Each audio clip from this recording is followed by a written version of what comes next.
Salmo de número 29. Crianças receberam essa folhinha? Alguma criança não recebeu? Se não recebeu, é só falar. O diácono Luciano está ali à porta. Nós cremos que essa mensagem da palavra de Deus é para vocês também. E essa folhinha vai ajudá-los no acompanhamento aqui da mensagem. Salmo 29. Abra sua Bíblia e acompanhe com fé, com interesse, com expectativa. É a palavra de Deus para a sua vida, para o seu coração.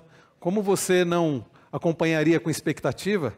Salmo 29 diz assim, Davi: deem ao Senhor, ó filhos de Deus, deem ao Senhor glória e força, deem ao Senhor a glória devida ao seu nome, adorem o Senhor na beleza da sua santidade. Ouve-se a voz do Senhor sobre as águas, o Deus da glória troveja. O Senhor está sobre as muitas águas, a voz do Senhor é poderosa, a voz do Senhor é cheia de majestade. A voz do Senhor quebra os cedros. Sim, o Senhor despedaça os cedros do Líbano. Ele faz o Líbano saltar como um bezerro e o Monte Hermon pular como um boi selvagem. A voz do Senhor produz chamas de fogo. A voz do Senhor faz tremer o deserto. O Senhor faz tremer o deserto de Cádiz. A voz do Senhor faz dar cria às corças e desnuda os bosques. E no seu templo todos dizem glória. O Senhor governa os dilúvios como rei, o Senhor governa para sempre. O Senhor dá força ao seu povo, o Senhor abençoa o seu povo com paz. Vamos orar mais uma vez. Pai Celestial, acabamos de ler a Tua palavra, que é a voz do Senhor. E pedimos, ó Deus, que nada nos atrapalhe de ouvir a Tua voz na pregação da Tua palavra. Fala conosco, a todos nós, adultos, jovens, adolescentes, as crianças, para aqueles que nos acompanham pela transmissão, fala àqueles que vão assistir esta mensagem num outro momento, que a voz do Senhor seja ouvida, seja compreendida e seja obedecida. No nome daquele cuja voz é a voz do Senhor, é a voz do próprio Deus, o nosso Senhor Jesus, é que oramos gratos. Amém.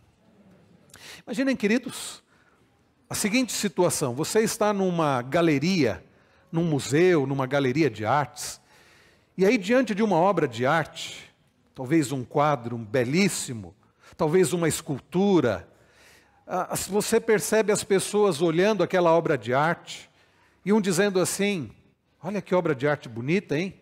Que material bom é essa obra de arte. Ou ao olhar para um quadro, que tintas especiais tão bonitas essas, que formas tão bonitas.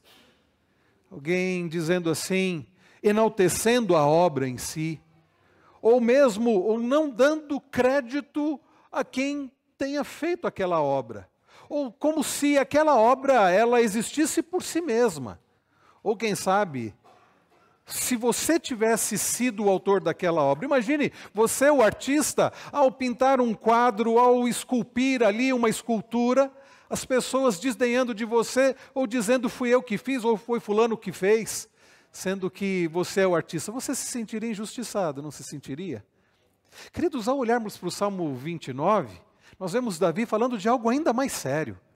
Não alguém qualquer, deixando de ser reconhecido quando deveria ser reconhecido na sua obra, mas o próprio Deus, o Todo-Poderoso e Santo, que criou todas as coisas e sustenta todas as coisas, e que age com poder em todas as coisas e que deve ser adorado, e que nele, aqueles que o adoram, têm paz e verdadeira segurança.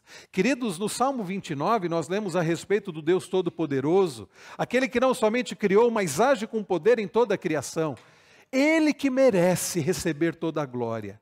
E nós lemos também que aqueles que se rendem, que se encurvam, que adoram e que servem a este Criador poderoso, nele eles têm verdadeira paz, verdadeira vida e alegria.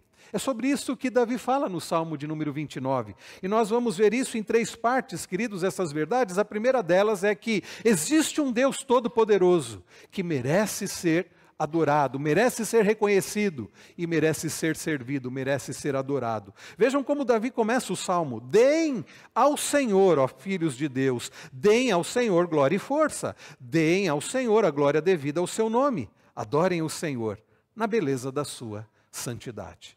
Davi, queridos, inicia este salmo dizendo que os filhos de Deus, e na verdade o termo ali do original hebraico, dá a entender que o salmista está se referindo aos seres celestiais, ao mundo angelical, dizendo que os anjos devem dar glória ao Senhor, mas a ideia de Davi certamente não é que somente no mundo espiritual, somente anjos devem dar glória ao Senhor, mas que também, e não somente os poderosos desta terra devem dar glória ao Senhor, mas que todos devem dar glórias ao Senhor. Tanto é que no Salmo 150 nós lemos: todo ser que respira, louve ao Senhor. Queridos irmãos, o Salmo começa dizendo que devemos dar ao Senhor glória e força. E não é que nós tenhamos poder de fazer Deus mais forte.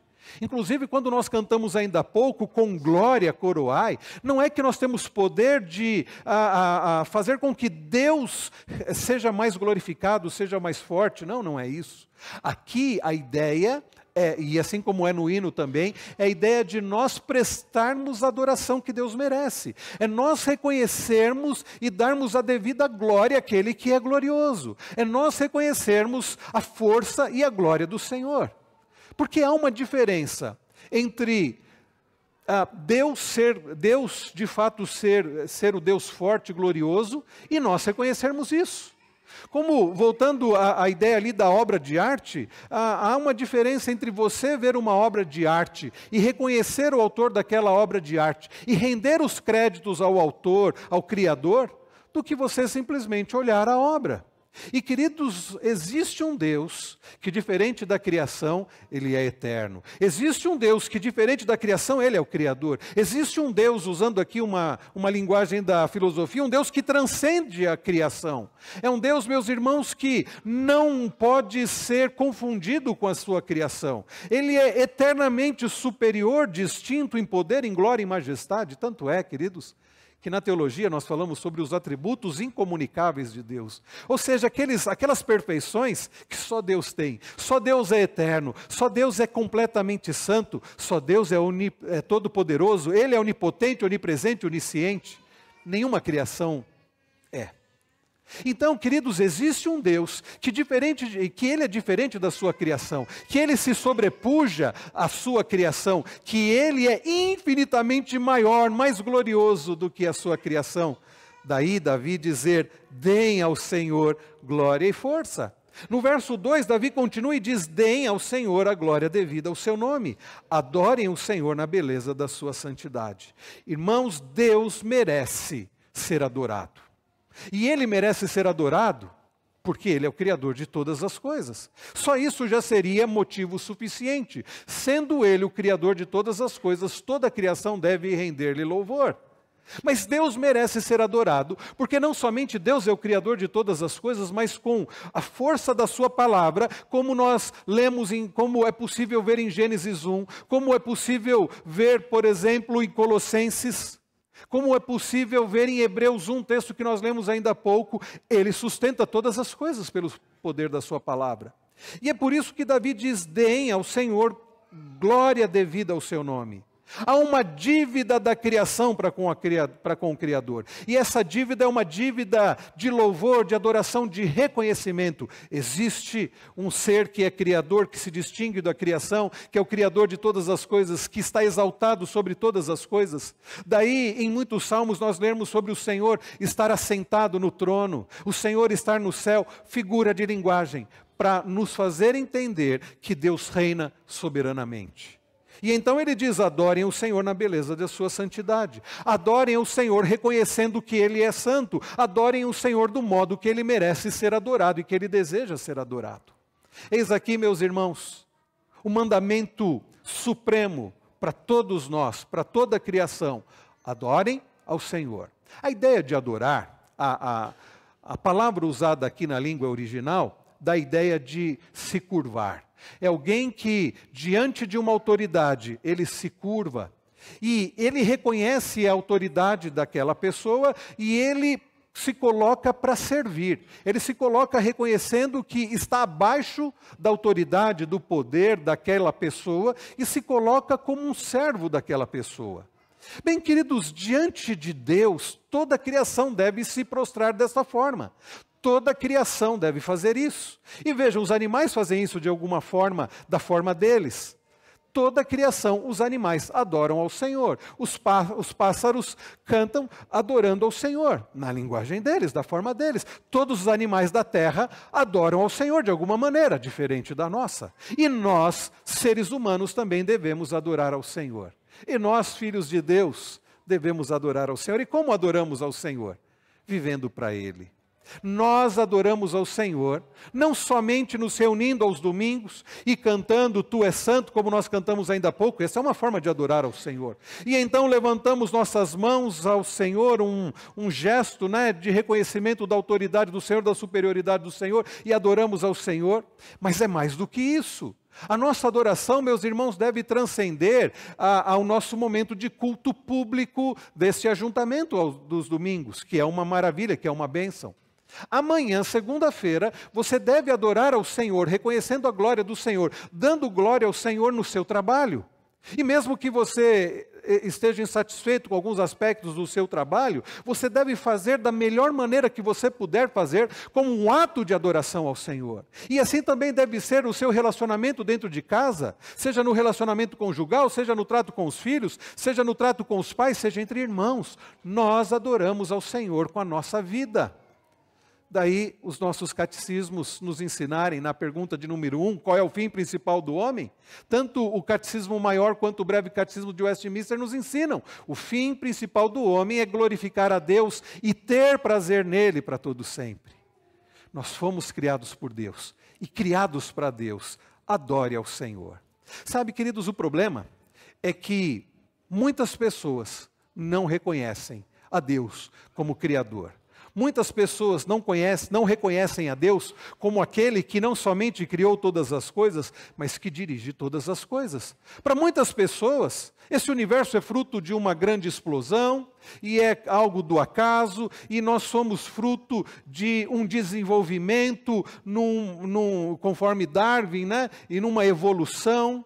Para muitas pessoas, a vida é isso. E é por isso que muitos não se curvam diante do Criador. E é por isso que nós vamos para a nossa segunda lição desta manhã. A primeira lição é: existe um Deus Todo-Poderoso, Criador, e Ele deve ser adorado. A segunda lição nos mostra, com detalhes aqui, na linguagem poética de Davi, ao enxergar, ao olhar para a criação, o poder do Senhor. E por que então que Ele deve ser adorado, como Davi diz nos versos 1 e 2? Dos versículos 3 até o verso de número 9, nós lemos sobre os atos do Senhor na criação. Vejam, ele começa dizendo: ouve-se a voz do Senhor sobre as águas, o Deus da glória troveja, o Senhor está sobre as muitas águas. Se você prestou atenção na leitura, você percebeu que Davi vai repetir 7 vezes a expressão a voz do Senhor, do hebraico Kol Yahvé. Davi repete 7 vezes Kol Yahvé, a voz do Senhor, a voz do Senhor, a voz do Senhor, a voz, 7 vezes, que isso, meus irmãos, na Bíblia, significa da ideia de perfeição. Percebam, queridos, que Davi vai olhar para a criação e para um evento muito específico. Que evento é esse da criação? Tempestade. Davi vai pensar sobre uma grande tempestade e vai reconhecer numa grande tempestade a voz do Senhor.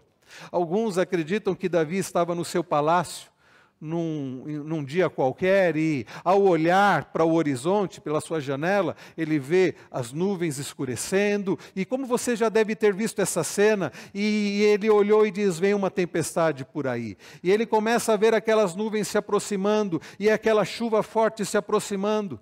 E Davi, então, nessa linguagem dos Salmos, essa linguagem poética, Davi, ao olhar para aquele evento que alguns vão dizer é simplesmente o evento da natureza, Davi consegue ouvir a voz do Senhor.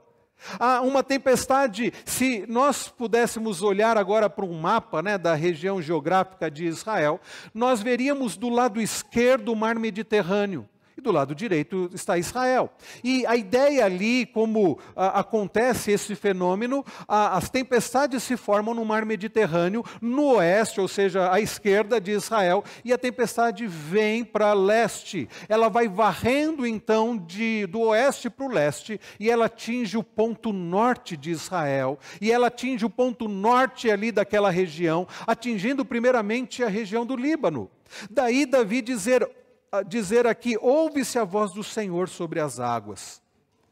Como eu disse, Davi vai repetir 7 vezes. Domingo passado, enquanto o reverendo Wellington pregava o Salmo 28, a Bia, do meu lado, ela ficava contando no Salmo 28 quantas vezes aparecia a palavra Senhor. E aí eu disse para ela, Bia, olha o Salmo 29, conta aí. 18 vezes, lembra, Bia? 18 vezes. E 7 vezes a expressão a voz do Senhor. Em português, quando você num texto tem uma palavra que é repetida muitas vezes, ou uma expressão repetida muitas vezes, isso caracteriza a pobreza literária. No hebraico, não. No hebraico, quando você lê um texto, principalmente nessa literatura poética que são os salmos, quando você lê uma expressão, uma palavra que é repetida várias vezes, você pode saber, o autor quer me ensinar algo com isso. O autor está destacando essa ideia. 7 vezes a voz do Senhor, e como nós vemos aqui no verso 3, ele diz, ouve-se a voz do Senhor sobre as águas, o Deus da glória troveja, o Senhor está sobre as muitas águas.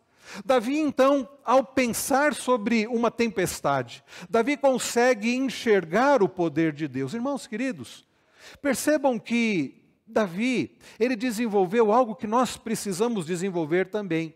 Olhar para as coisas criadas, olhar para as coisas deste mundo, olhar inclusive para os acontecimentos e enxergar algo além de um mero acontecimento.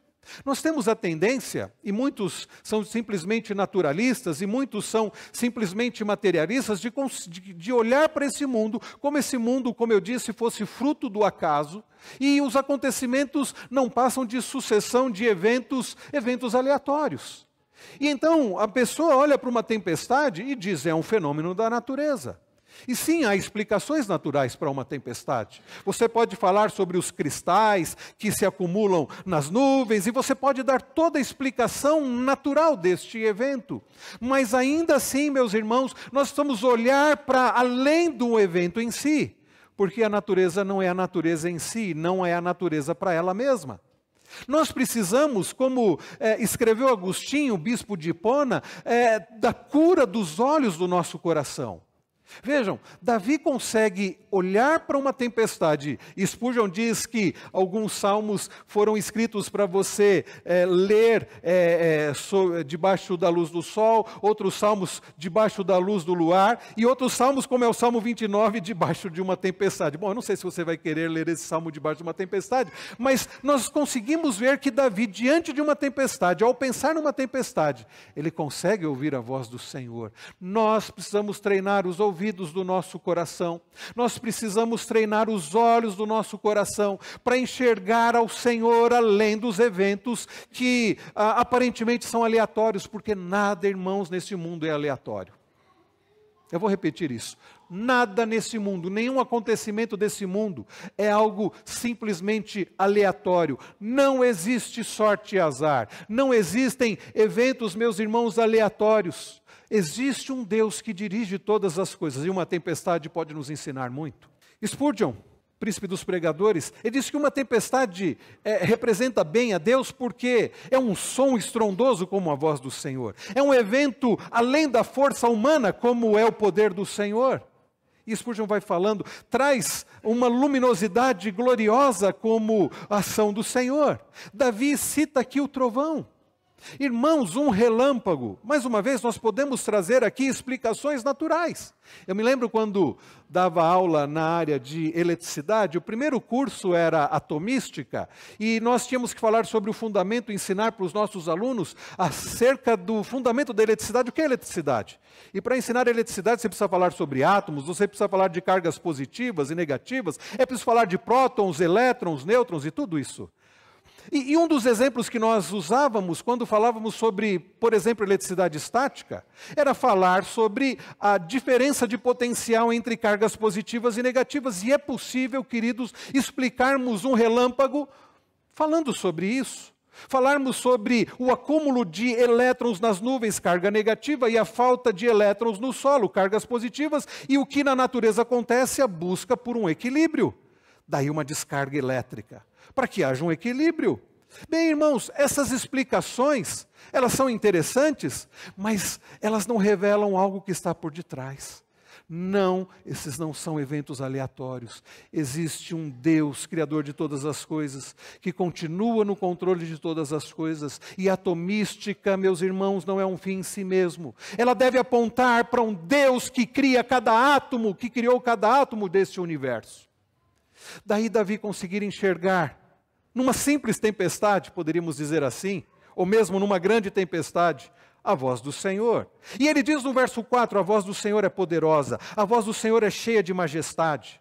Sim, meus irmãos, ao olharmos para a criação, como Davi, o mesmo Davi no Salmo 19 diz que os céus proclamam a glória de Deus e o firmamento anuncia as obras das suas mãos, ao contemplarmos a criação, nós deveríamos chegar à conclusão, existe alguém maior. Ao contemplarmos a beleza da criação, ao contemplarmos o fulgor e o poder do calor e dos raios solares, algo que nós nem conseguimos, o sol que nós nem... não tente isso. Não tente, ao meio-dia, sol a pino, olhar para o sol. Não faça isso, você vai ter a sua retina queimada. Nós nem conseguimos olhar para a criação do Criador. Quanto mais, imaginem, meus irmãos, a beleza da glória do Criador. Se o Sol, considerado uma estrela pequena, é algo tão grandioso diante de nós, imaginem aquele que criou o Sol. Irmãos queridos, daí Davi falar sobre a voz poderosa e cheia de majestade do Senhor. Daí no verso 5, Davi dizer a voz do Senhor que quebra os cedros. Sim, o Senhor despedaça os cedros do Líbano. Mais uma vez aquela ideia, né, da tempestade vindo do oeste, chegando ao norte, no Líbano, cedros. Você já viu um cedro? É uma árvore imponente, símbolo de força e de beleza. Davi está dizendo isso que para nós é um símbolo de força, de beleza, tão enraizada, que homem nenhum consegue abraçar e arrancar com as suas próprias forças. O Senhor, através da sua voz, é capaz de despedaçar. Davi, nessa figura poética, conseguindo olhar além da própria criação, enxergando o Criador na criação, e vejam, isso não é panteísmo, é diferente de panteísmo. O que é o panteísmo? É dizer que a criação é Deus, é atribuir divindade às coisas da criação. O que Davi está fazendo não é isso. Davi não está atribuindo divindade à criação. Davi está olhando para a criação e tendo os seus olhos enxergando tão bem que ele consegue olhar além da criação e ver a glória do Criador. E é por isso que ele continua, e ele diz no verso 6 que o Senhor faz o Líbano saltar como um bezerro e o Monte Hermon pular como um boi selvagem. Olha que figura interessante, é claro, exagerada aqui na poética hebraica. Davi olha para os montes e vê essa ideia dos montes como que pulando de alegria diante do poder do Senhor. Não é, claro, algo literal. Alguns acreditam que Davi esteja fazendo referência a uma espécie de terremoto. Eu creio que Davi estava realmente mostrando de forma poética, relatando como ele enxergava o poder do Senhor. Como que fazendo, inclusive, os montes e o Monte Hermon saltar de alegria. E ele continua no verso de número 7, a voz do Senhor produz chamas de fogo, a voz do Senhor faz tremer o deserto, o Senhor faz tremer o deserto de Cádiz. E percebam, meus irmãos, naquela ideia da tempestade que vem do oeste e atinge o Líbano e vai descendo do norte, vai descendo até o sul, até chegar ao deserto de Cádiz, talvez Cádiz Barneia. Davi vai mostrando como nessa figura da tempestade que vai varrendo toda a terra, que vai se estendendo sobre toda a terra, que assim é a voz do Senhor, é assim o poder do Senhor, é o poder do Senhor que permeia toda a terra. Daí o salmista dizer num outro salmo que toda a terra está cheia da bondade do Senhor. A questão, meus irmãos, é que nós precisamos estar aptos para enxergar isso. O homem natural não enxerga isso. A tempestade para o homem natural é apenas uma tempestade. O nascimento de uma criança para um homem natural é apenas o nascimento de uma criança, fruto da biologia. Mas para nós, meus irmãos, é algo além disso. Essa semana estávamos visitando, eu, Cris e Pedro, estávamos visitando Dona Jacira. Foi aniversário dela. E na frente da casa da dona Jaceira ela tem vários orquídeas, né? Orquídeas. E nós olhávamos aquela variedade de orquídeas, e as frases que eram faladas eram: como Deus ele é criativo, como Deus é criativo, nas formas, nas cores, nos aromas. O nosso Deus é um Deus criativo. Nós precisamos, queridos, ter a capacidade de olhar para uma orquídea, de olhar para uma tempestade, de olhar para um dia de sol, de olhar para nós mesmos, de olharmos para a criação do Senhor e reconhecermos como Davi: existe um Deus que é tão poderoso, existe um Deus que é tão criativo, existe um Deus que é tão sábio e tão santo. Podemos ver isso através da sua criação. Davi continua, e ele diz no verso de número 9, a voz do Senhor faz dar cria as corças e desnuda os bosques, e no seu templo todos dizem glória. Davi vai trazendo nessa sua figura de linguagem, enxergando na criação o poder e a glória do Senhor, até daquela tempestade que vai varrendo do oeste para o leste, do norte para o sul, até chegar ao templo, até chegar ao lugar de adoração. E ele dizer, e todos dizem glória. Irmãos queridos, de fato, a criação que não é um fim em si mesmo, a criação que foi criada por Deus e para Deus, para a glória do Senhor, deve nos levar, e nós que fomos também criados por Deus e comprados por alto preço, o sangue de Cristo, deve nos levar a fazer aquilo que Davi escreveu nos versos 1 e 2, glorificar ao Senhor. O problema, como eu disse no início, é que existem muitas pessoas que estão caminhando por esse mundo, essa criação de Deus, neste, como disse João Calvino, teatro de Deus que é este mundo, e não conseguem enxergar o Senhor na criação. E não se enganem, todo ser humano tem no seu coração o senso da divindade. Mais uma vez citando o grande teólogo da Reforma João Calvino, que ele dizia dos sensus divinitatis ou da semen religionis, ou seja, o senso da divindade, a semente da religião. Todos nós, conforme Paulo escreveu aos Romanos, temos a lei do Senhor gravada em nosso coração. O problema é que muitos não o reconhecem. Citando, queridos irmãos, o apóstolo Paulo, como eu disse, escrevendo aos Romanos, Paulo no capítulo 1, ele é muito claro, ele diz, meus irmãos, no verso de número 18, a ira de Deus se revela do céu contra toda impiedade e injustiça dos seres humanos, que por meio da sua justiça suprimiram a verdade. Pois o que se pode conhecer a respeito de Deus é manifesto entre eles. Diz ele no final do verso 19, porque Deus lhe manifestou. Em Romanos 1, 20, ele diz, porque os atributos invisíveis de Deus, isto é, o seu eterno poder e a sua divindade, claramente se reconhecem, desde a criação do mundo, sendo percebidos por meio das coisas que Deus fez.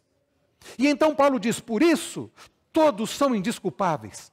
Ninguém poderá chegar um dia diante do trono do Eterno e dizer, eu não sabia. Ninguém me disse que o Senhor existia. Paulo está dizendo aqui em Romanos 1, todos serão indesculpáveis. Eis a voz do Senhor na criação. Ninguém poderá dizer, eu não sabia que existia um Criador. Eis a voz do Senhor, que é através da sua criação. Mais uma vez citando o Salmo 19, os céus proclamam a glória de Deus e o firmamento anuncia as obras das suas mãos. Queridos, existe um Deus todo-poderoso, que não somente criou todas as coisas, mas age com poder em todas as coisas. A pergunta é, você tem ouvido a voz do Senhor? Muitas pessoas não reconhecem. Tem a lei de Deus guardada no coração, mas sabe como elas vivem? Porque o ateu não é simplesmente alguém que não acredita em Deus, é alguém que luta contra a ideia do Criador. No fundo, lá no seu coração, a voz do Senhor está gritando, dizendo, existe um Criador, eu sou o Criador. Mas aquela pessoa, ela se esforça, ela vive uma vida de esforço contra a ideia de um Criador, porque ele não quer se curvar e adorar ao Criador, ele quer adorar a si mesmo. Eis aí, meus irmãos, o homem natural, a voz do Senhor ecoando por toda a terra, e ele de forma tola, dizendo para si mesmo, tentando se convencer, não existe um Criador, eu não vou me curvar diante de ninguém. É esse o seu caso? E eu quero terminar, meus irmãos, a terceira e última lição do Salmo, nos versos 10 e 11. Aqueles, queridos, que reconhecem o Criador, o Todo-Poderoso, que não somente criou e age na criação, E aqueles que se prostram e servem e vivem para esse Criador, podem experimentar verdadeira paz e bênção na presença do Senhor. Vejam o que diz o salmista Davi: o Senhor governa os dilúvios. Como rei, o Senhor governa para sempre. O Senhor dá força ao seu povo, o Senhor abençoa o seu povo com paz. A palavra que Davi usa aqui, dilúvio, sabe onde ela aparece na Bíblia? Onde somente ela aparece na Bíblia, em outro lugar da Bíblia? Gênesis, a partir do capítulo 6. De que dilúvio Davi está falando aqui? Dilúvio de Gênesis. Quando Deus executa o seu juízo, fazendo cair sobre a terra uma chuva que durou muitos e muitos dias, fazendo encher a terra, preparando para o seu servo e para a família do seu servo Noé um meio de salvação, que é a arca. Deus é o Deus que é o justo juiz. É aquele que, conforme diz Davi, governa os dilúvios, preside os dilúvios. Deus tem governo sobre todas as coisas e tem governo sobre o juízo. Juízo que ele vai voltar a executar no último dia.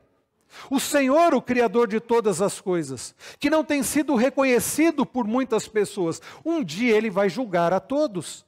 E aqueles que não deram ouvidos à voz do Senhor, aqueles que insistiram em não enxergar o Criador, aqueles que se esforçaram por não adorar e não se prostrar diante do Criador, serão também julgados. E como nos dias de Noé, no dilúvio, serão condenados, se não estiverem na arca do Senhor, que é o próprio Cristo.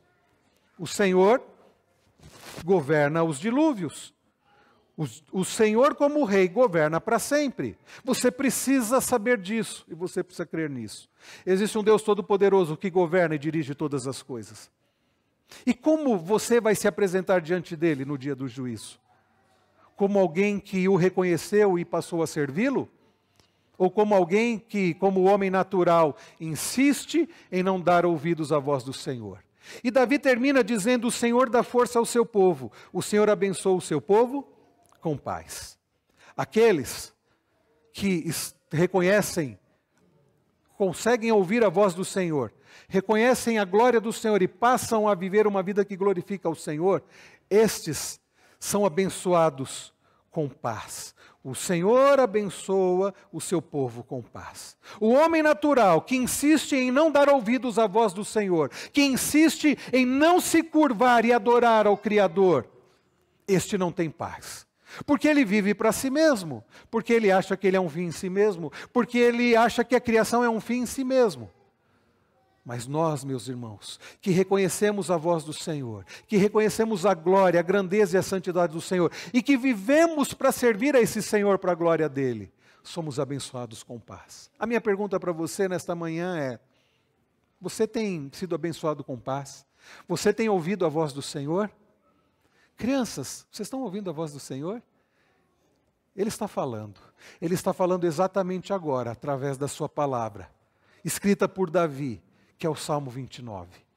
O Senhor está falando, você tem ouvido? Eu quero encerrar com a leitura do texto que nós lemos ainda há pouco.